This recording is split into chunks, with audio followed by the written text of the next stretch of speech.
Okay, so this is the Unit 4 review. This is what you need to know for the Unit 4 test that is tomorrow.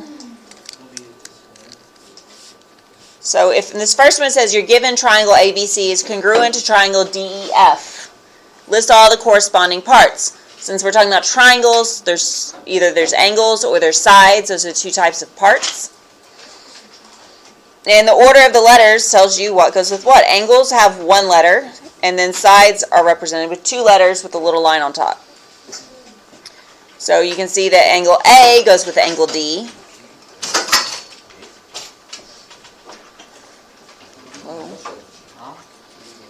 And then you can see that angle B goes with angle E.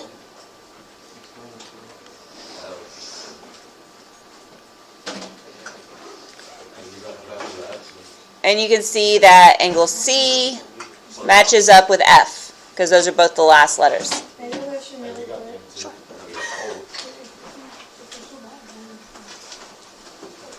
So angle C is congruent to angle F, because that is the order of the letters. And then sides are given with straight lines.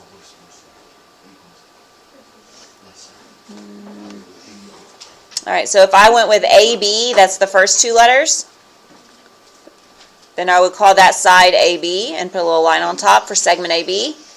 And that would be congruent to the first two letters of the second statement, part of the statement, DE.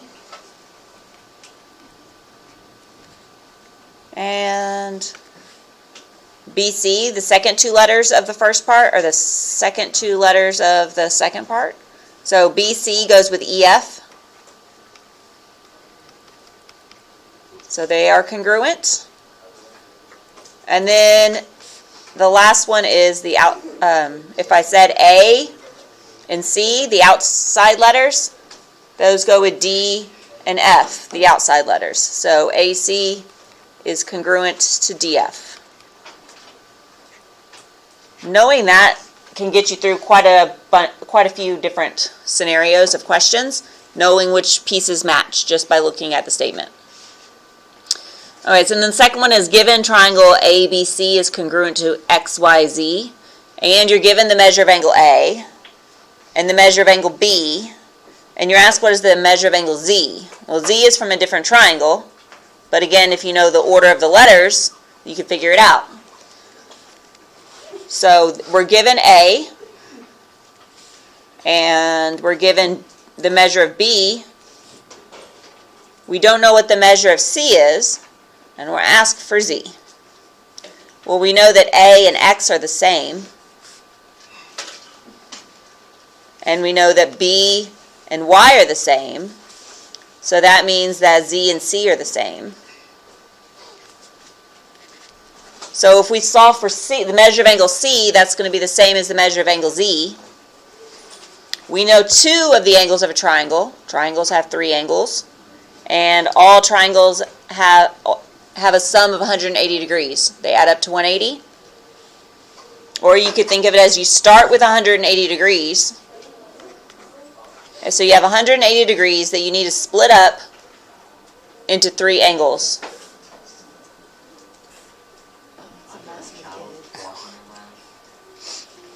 So we have 180 degrees that needs to go into three different angles.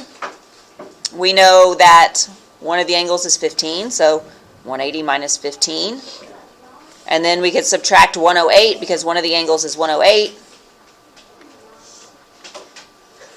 And whatever's left over has to go in the third angle. So we do 180 minus 15 minus 108. It's 57.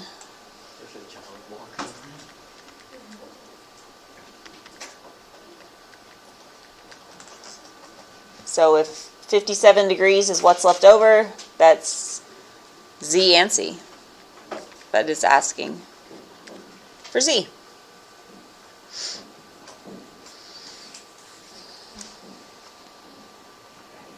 All right, so number 3, before I go any further, were there any problems on the review that anyone wants to see specifically worked out? Normally, which ones? All of them. That's not specifically. That's my plan, is to go through all of them, but I focus on the ones that you wanted to see, if there were any particular. All right, so number 3, we're given the triangle ABC is congruent to DEC, and that B is 54 degrees. All right, so mark what you know in the triangle. B is the same as E, and B is 54. So here's 54 degrees, 54, and that's the same as E, so that's 54 degrees. And we can see in the triangle that D is marked with 90 degrees, and A is marked with 90 degrees. So all that's missing is C. And what is that relationship? Of, not A and D, of C in the middle. Like, what is this relationship?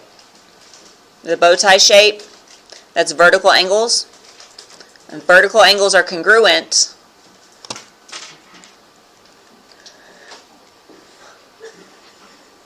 So we can mark them as congruent, and that's saying that C is the same as C. That makes sense. That angle C is the same as angle C.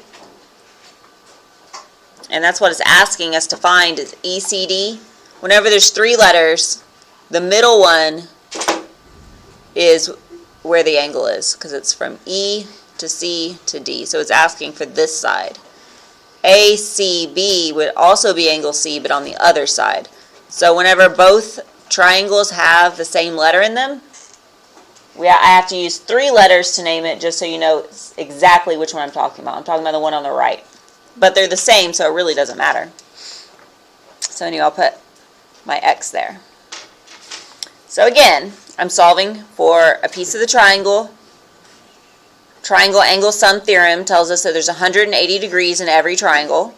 So you can always just start with 180 degrees because it is a triangle. Subtract what you know. I know that angle D is 90 degrees. And I know that angle E is 54 degrees.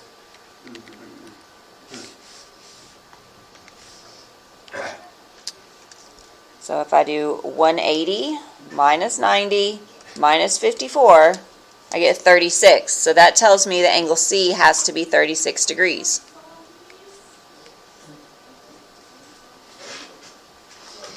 And it's the same on both sides because it's a vertical angle. So it equals the measure of angle ECB.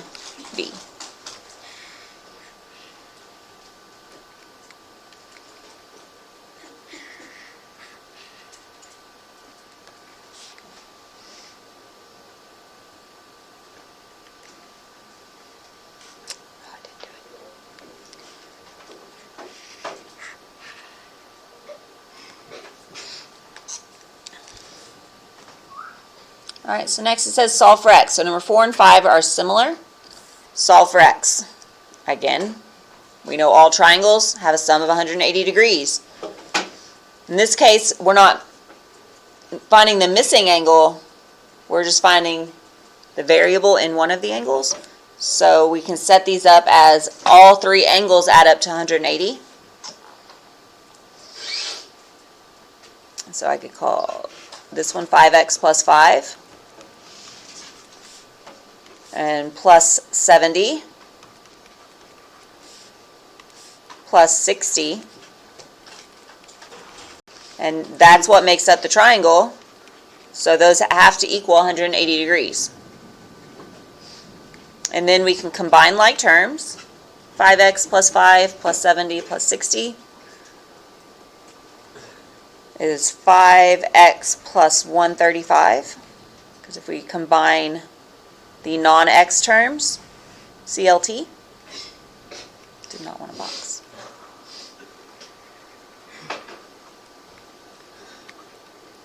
Combine like terms, it's going to equal 180. And then we can solve it. Subtract 135.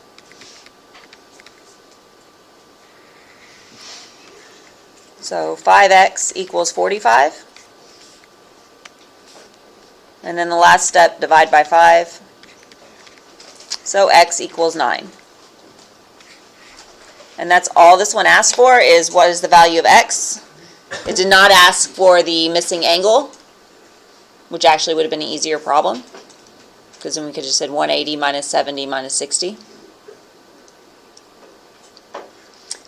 And number 5 is a problem just like it.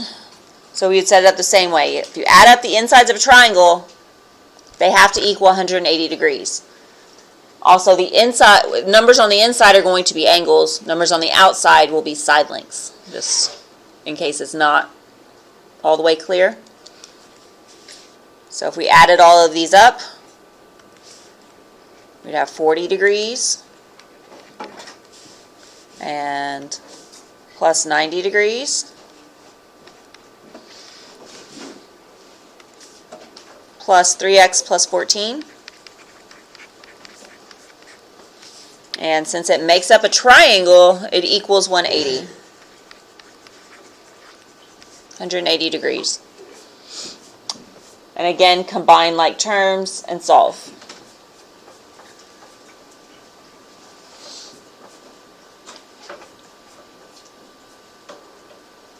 Next, we're going to do that. So 90 and 40 is 130. 130 and 14 gives us 144.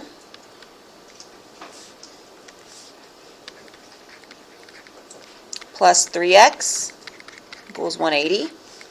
So combine the 90 and the 40 and the 14.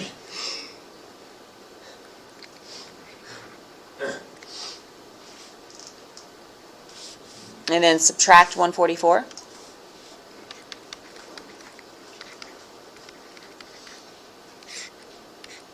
So 3x equals 36. And then divide by 3. So x equals 12.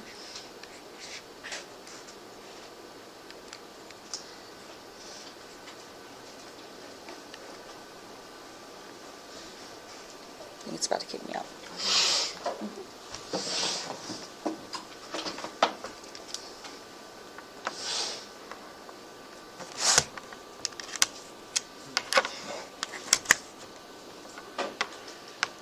Tablet just died.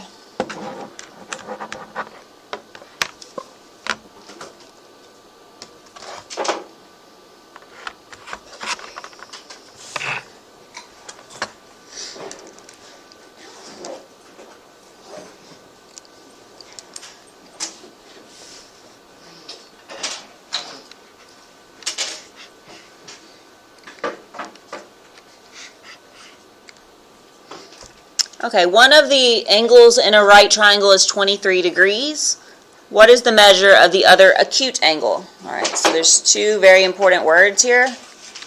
It says it is a right triangle, and it says what is the other acute angle. So if we have a right triangle, we know it looks like something like this, and there's a 90-degree angle. And it says one of the angles is 23 degrees and asks what is the other one.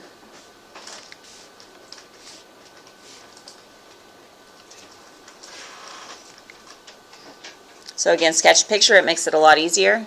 Pay attention to each word and make sure you're solving the question being asked. That's a very common mistake on a test, is just looking at a problem and just kind of doing what you think you should do, working it out without paying attention to what the problem's asking.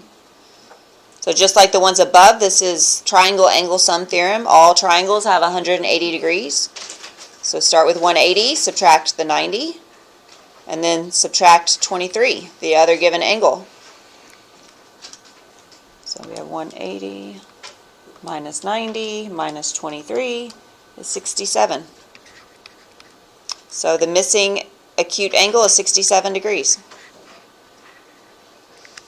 If nothing else, remember that all triangles add up to 180 degrees. You can work most of the, maybe not most, but a lot of the problems just by knowing that.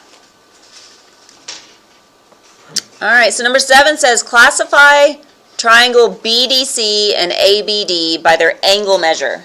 When you classify by angle measure, you have 4 possible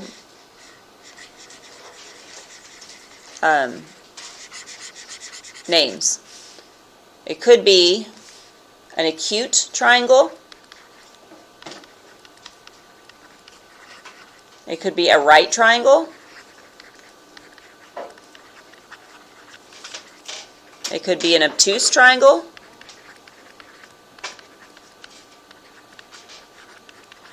Or it could be an equiangular triangle.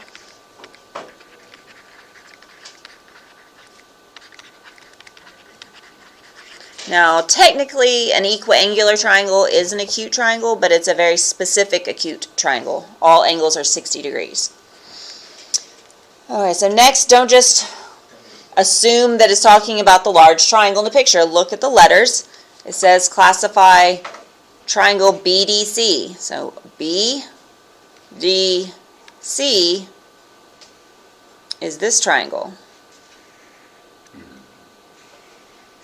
And so this one has 100 degrees at the top. The top angle is 100 degrees. So this is an obtuse triangle.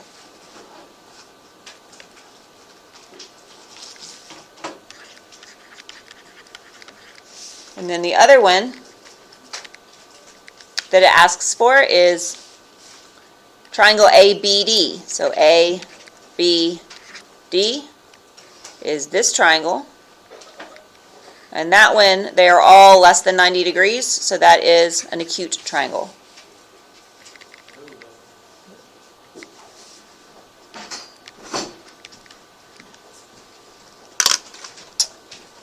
All right, so when you classify by angle measure, those are your 4 options. The other way to classify triangles is side length. And side length is either scalene, isosceles, or equilateral. Oh, and that's the next question. So classify by side length. So options are scalene, isosceles, and equilateral. All right, so scalene means no sides the same. 0 sides congruent. Isosceles means 2 sides are congruent. And equilateral means 3 sides are congruent. Okay, so looking at the first triangle, EFG. This side is 4, this side is 5, this side is 4. So that means 2 sides are congruent. 2 sides congruent is isosceles.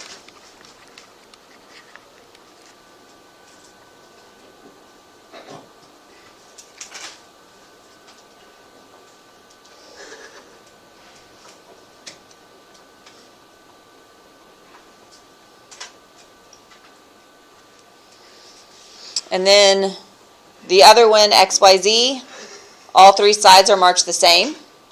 When 3 sides are the same, it's equilateral.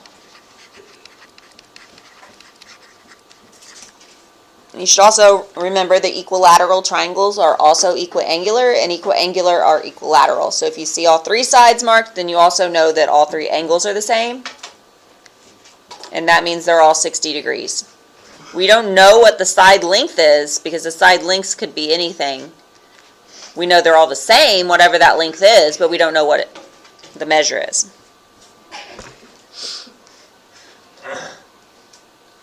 Okay, so solve for the missing angle. This one is the exterior angle sum theorem. This was the one on the quiz that a lot of people struggled with, so hopefully now you get it. The exterior angle is equal to the sum of its remote interior angles. So the outside angle, the exterior angle, if we make that x, is equal to the sum of the remote interior. Remote meaning across, not touching. And sum means you add. So in this, I'm going to call this x. So x equals 40 plus 100 in this case. So the exterior angle is 140 degrees. So exterior angle equals the sum of its remote interior angles.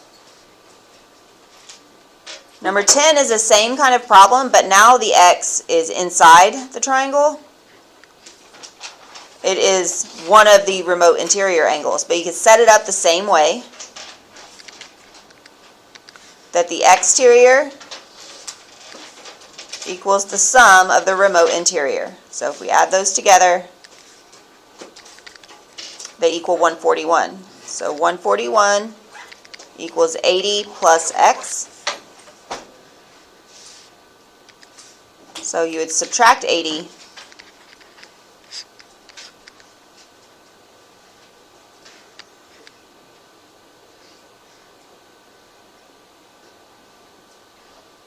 so then 6.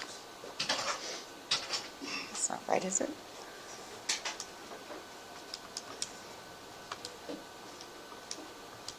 Yeah, 61 degrees. I don't know why that looked weird to me. So 61 degrees equals x.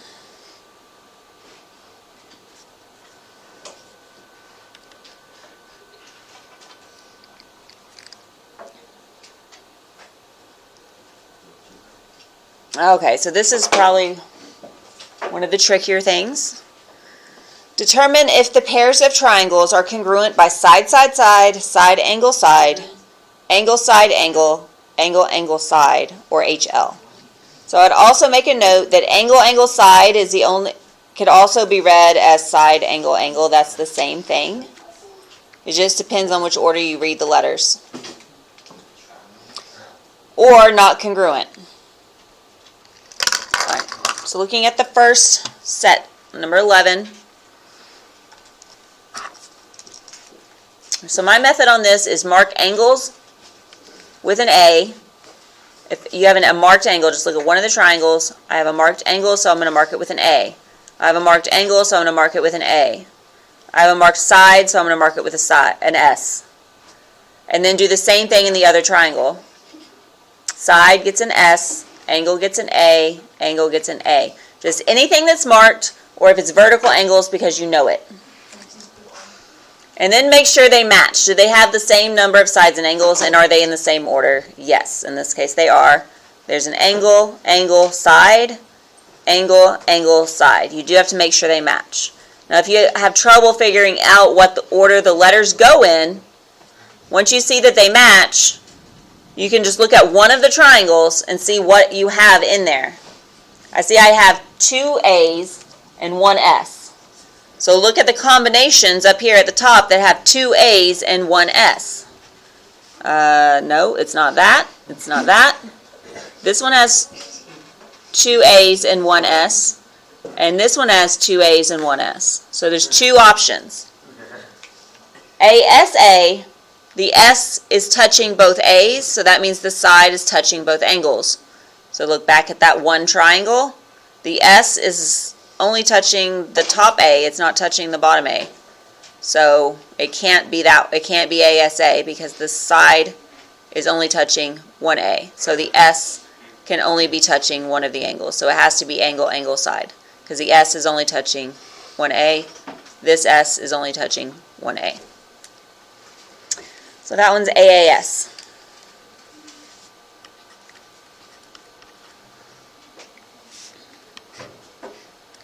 Okay, so number 12.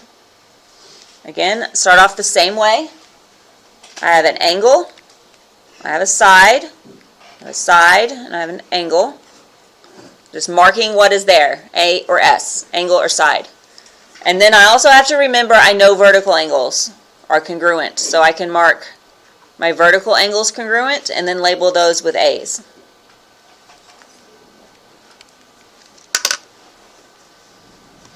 Alright, so now I have everything is marked.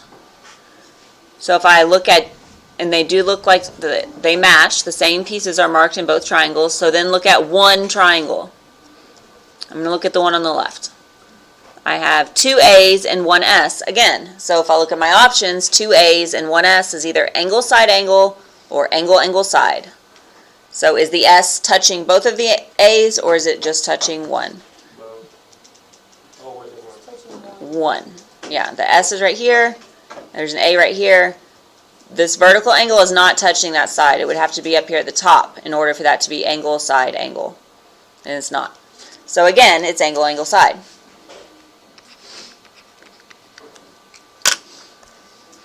Okay, so number 13. 13 is a special one because it has a right angle. Anytime you have a right angle, you always check HL first. It doesn't mean that it will be, but just check that first if you see 90 degrees. All right, so that's it. For HL, you have to have a right triangle. You have to have one leg matching, which is a leg and a leg. And the hypotenuses have to match. Well, the hypotenuse is what's across from 90. They're not marked. So I cannot say this is HL. So first you want to check, is it HL? In this case, no, it's not, because the hypotenuse is not marked. Is there anything else that you can mark in the picture? No. So there's only one angle and one side. There is not a postulate that has one A and one S. So we have to say not congruent or not enough information. I guess it says not possible. I'm going to stick with not congruent. At least we don't know that it is. We don't have enough information to say that it is congruent.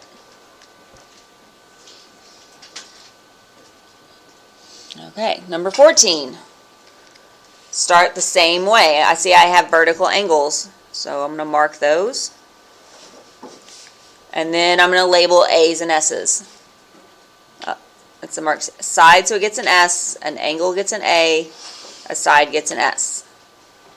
An S, an S, and an A. Alright, so I have two S's and one A in each triangle. When you're trying to figure out which theorem it is, you're only looking at one of the triangles. Because none of them have 6 letters. None of these postulates have 6 letters. So you're only looking at one of the triangles. So I'm looking at this bottom triangle. There's 2 S's and there's 1 A. So if I look up at the top,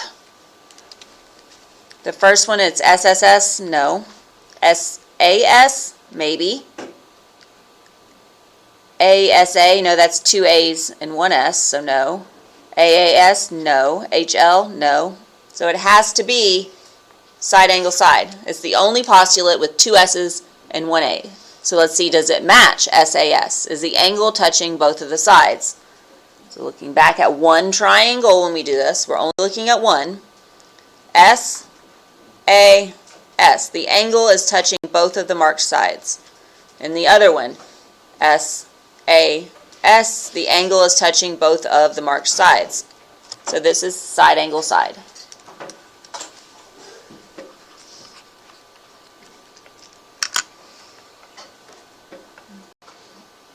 Okay, next problem. Okay, before we start there's all we can mark right now is the 2 sides. That has an S, this one has an S. We can also mark vertical angles because we know vertical angles. So those get an A.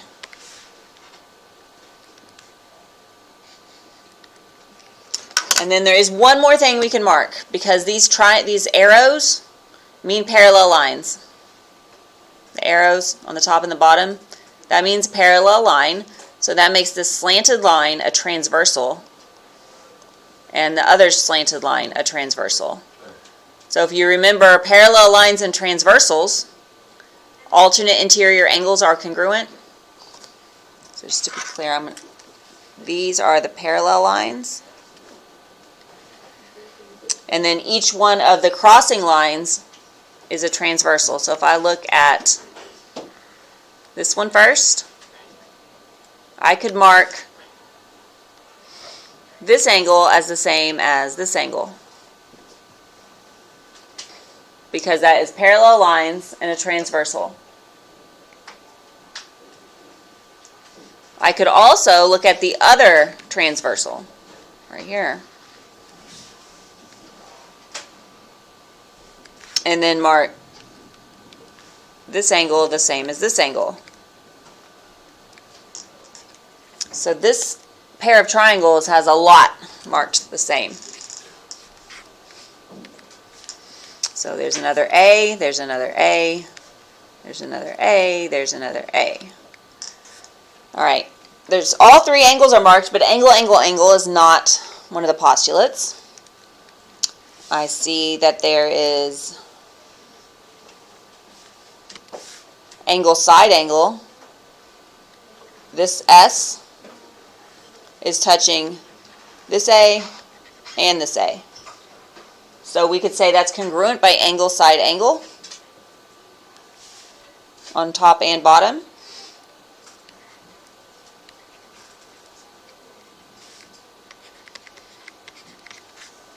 But we could also say that it's angle angle side, because if you look from this angle to that angle, that's angle angle side, which is angle angle side.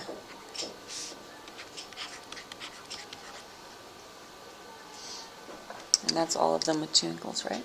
Yep. So that one has 2 different ways you can prove it's congruent. Either one would work. Number 16, we have a right angle again. Anytime you have a right triangle, you want to check HL first. Maybe it'll work, maybe it won't, but you want to check it first. They are right. The 3 conditions are you have a right angle, you have a leg, and you have the hypotenuse. So they're right angles. There's a leg marked the same as this leg, and the hypotenuse is the same as itself. So that's the same. So all 3 conditions of HL are met. So this one is HL.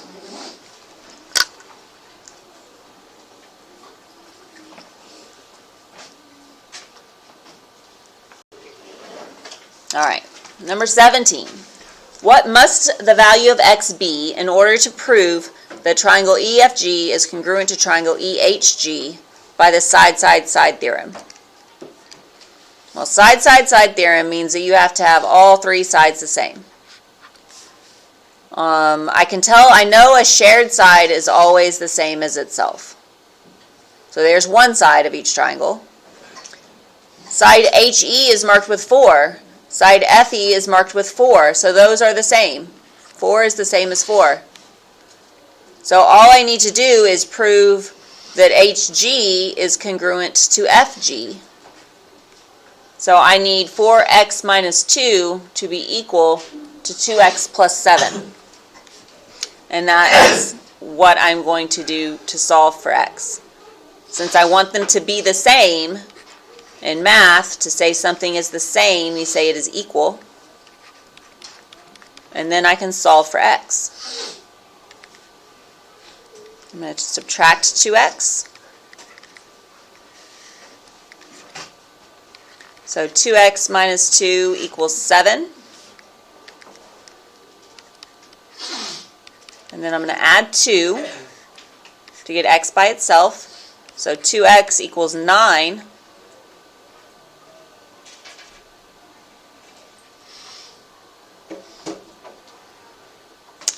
Okay, I didn't expect a decimal.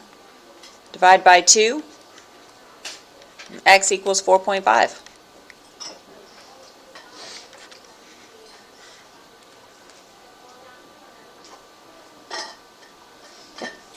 All right, so x is 4.5. If x is 4.5, then side HG would be congruent to side FG.